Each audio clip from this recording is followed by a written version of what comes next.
ભારતના વળતા હુમલાથી પાકિસ્તાન હવે બોખલાઈ ગયું હોય એવું લાગી રહ્યું છે, કારણ કે ભારત હવે પાકિસ્તાનને ખતમ કરવાની તૈયારીઓ કરી રહ્યું છે અને એની જ સામે પાકિસ્તાનના સાંસદ છે એ લોકો પાકિસ્તાનના પ્રધાનમંત્રીને અત્યારે હાલ કાયર કહી રહ્યા છે અને એ લોકોના વિડીયો સોશિયલ મીડિયામાં પણ એટલા જ વાયરલ થઈ રહ્યા છે। એટલું જ નહીં, એસેમ્બલીમાં બેસતા એક સભ્ય તો સંસદમાં રડી પડ્યા હતા। શું છે સમગ્ર વિષય જોઈશું આજના આ વિડીયોમાં। નમસ્કાર, હું હંસિની અને તમે જોઈ રહ્યા છો નિર્ભય ન્યૂઝ। પાકિસ્તાનની અંદર જ ક્યાંક પાકિસ્તાનના પ્રધાનમંત્રીનો હવે વિરોધ થતો હોય એવું લાગી રહ્યું છે, કારણ કે જ્યારથી ભારતના વળતા હુમલાથી પાકિસ્તાન સંપૂર્ણપણે મૂંઝાઈ ગયું છે, બંને દેશો વચ્ચે તણાવ ઊભો થઈ રહ્યો છે। પરંતુ જો વાત કરવામાં આવે, પાકિસ્તાનના સાંસદે પોતાની જ સરકારની ટીકા કરવાની શરૂ કરી દીધી છે। પાકિસ્તાની સંસદનો એક દાવો છે, એને એક વિડીયો પણ સામે આવ્યો છે કે જેમાં સાંસદ છે તે પોતાની સરકારને જ અત્યારે હાલ બુઝદિલ કહી રહ્યા છે। આ વિડીયોમાં ત્યાંના સાંસદ પીએમ શાહબાઝને કાયર પણ કહી રહ્યા છે, તે પણ સાંભળી શકાય છે અને ખાસ કરીને તેમનું એવું પણ કહેવું છે કે પીએમ નરેન્દ્ર મોદીનું નામ સાંભળતાની સાથે જ ડરવા લાગે છે। આવી પરિસ્થિતિમાં તે પીએમને કે પોતાની નેતા સેનાને શું સંદેશ આપી શકે છે, તેવા જ સવાલો હવે સંસદની અંદર પાકિસ્તાનના સાંસદ દ્વારા ઊભા કરવામાં આવ્યા છે અને ખાસ કરીને હવે જે પાકિસ્તાનના પ્રધાનમંત્રી છે તેમના વિરુદ્ધ જ હવે ક્યાંક લોકો બોલી રહ્યા હોય એવું લાગી રહ્યું છે। સૌથી પહેલા તો આ સંસદને સાંભળીએ કે તે આ વિષયને લઈને અને ખાસ કરીને પાકિસ્તાનના પ્રધાનમંત્રી ઉપર પ્રહાર કરતા શું કહી રહ્યા છે। इनका पता नहीं कौन सा कायद वो इंडिया के इन मामलात के ऊपर एक स्टेटमेंट नहीं आई। जनाब डिप्टी स्पीकर साहब, मुझे टीपू सुल्तान के वो एक कॉल याद आ रहा है कि अगर एक लश्कर जिसका सरदार शेर हो और उसके साथ लश्कर में गीदड़ हो तो वो शेरों की तरह लड़ते हैं।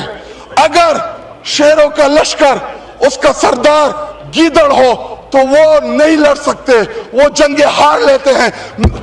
इस वक्त बॉर्डर पे खड़ा वो फौजी जो हमसे तवक्को रखता है कि हमारा लीडर जो कौमी लीडर होता है या जो वज़ीर आज़म होता है वो आईना होता है, वो फेस होता है, उसकी तवक्को है कि हमारी सियासी क़यादत वो दलेरी के साथ मुकाबला करेगी। जी, वाइंड अप करें, जुम्मे का टाइम है। आखिरी 2 मिनट दे जी। लेकिन जब आपका वज़ीर आज़म, जब आपका लीडर बुज़दिल हो, वो मोदी का नाम ना ले सके, उसको आप क्या पैगाम दे रहे बॉर्डर पे लड़ने वाले जवान को। ફક્ત એમનો એક જ વિડીયો નહીં પરંતુ બીજા પણ ઘણા બધા લોકોનો વિડીયો છે તે પણ હવે એક બાદ એક દેખાઈ રહ્યો છે, કારણ કે અત્યારે હાલ ત્યાંના લોકોમાં ભારે ફફડાટ છે। પાકિસ્તાનની સરકાર અને સેના છે તે નિષ્ફળ રહી હોય એવું લાગી રહ્યું છે અને ખાસ કરીને હવે નાગરિકો છે તે પોતે સુરક્ષિત રહે એ માટેની પ્રાર્થના કરી રહ્યા છે। પાકિસ્તાનના સંસદમાં એક નેશનલ એસેમ્બલીના સભ્ય છે, તેમનું પણ એક નિવેદન સામે આવ્યું હતું ને એ તો ક્યાંક રડતા પણ નજરે પડ્યા હતા અને તેમના દ્વારા એવું પણ કહેવામાં આવ્યું હતું કે અલ્લાહ હવે અમારું રક્ષણ કરજો। એટલું જ નહીં, ક્યાંક તેમને આંસુ પાડતા એવું પણ કીધું હતું કે અમને માફ કરી દેજો, અમે તમારી સામે માથું નમાવીએ છીએ, માફી માંગીએ છીએ, તેમાં કોઈ જ શંકા નથી, અમે લોકો મોટા પાપી છીએ, તેવું પણ ક્યાંક જે આ નેશનલ એસેમ્બલીના સભ્ય છે તેમના દ્વારા સીધું જ કહેવામાં આવ્યું હતું। સૌથી પહેલા તો એ દ્રશ્ય ઉપર પણ નજર કરીએ। जब भी गई है तो गोल्ड मेडल लेके आई है एक्सरसाइज में करें, तो इसलिए जनाब स्पीकर ये बात वाज़ा कर देनी चाहिए, हमारी कौम यकजा है। मैं इन सब से कहूंगा कि मिल के चलो और अपने रब से रजू करो।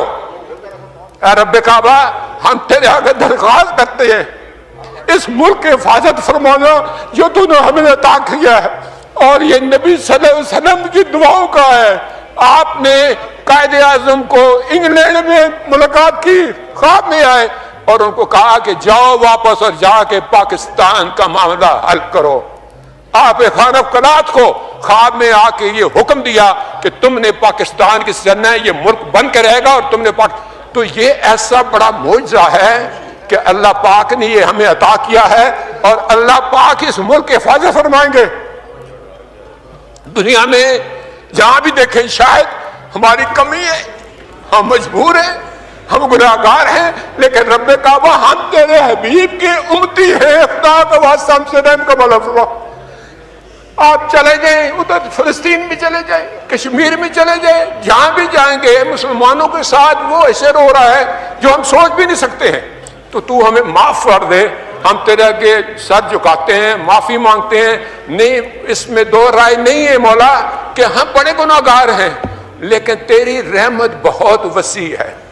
तू रहमत का एक जर्रा भी भेजेगा हमारी तरफ तो इंशाल्लाह हमारी कामयाबी होगी। और दुआ करते हैं रब काबा कि इस मुल्क की हिफाजत फरा और हमें दुश्मनों पर जो है वो फकीर अता फरमा और हमें उनको सरनगू करने की ताकत अता फरमा। मैं दुआ गो हूँ आर्म फोर्सेस के लिए, पाकिस्तानियों के लिए कि अल्लाह पाक हम सब की हिफाजत फरमाए और हमें आपस में जोड़ के रखे। એટલે ખાસ કરીને અત્યારે હાલ પાકિસ્તાનની અંદરના જે લોકો છે, ત્યાંના જે સાંસદ લોકો છે, એસેમ્બલીના સભ્યો છે, એ જ લોકો હવે પ્રધાનમંત્રી છે પાકિસ્તાનના તેમનો વિરોધ કરી રહ્યા છે અને ખાસ કરીને એવું પણ કહેવામાં આવી રહ્યું છે કે તેમને કાયર કહેવામાં આવ્યું હતું અને એવું પણ કહ્યું છે કે જ્યારે પીએમ મોદીનું નામ સામે આવે છે ત્યારે તે લોકો ડરી જાય છે। તમારું શું માનવું છે આ વિષયને લઈને અમને કમેન્ટ કરીને ચોક્કસ જણાવજો। તેની સાથે જ અમારી ચેનલ નિર્ભય ન્યૂઝને લાઇક, શેર અને સબસ્ક્રાઇબ કરવાનું ભૂલશો નહીં। નમસ્કાર।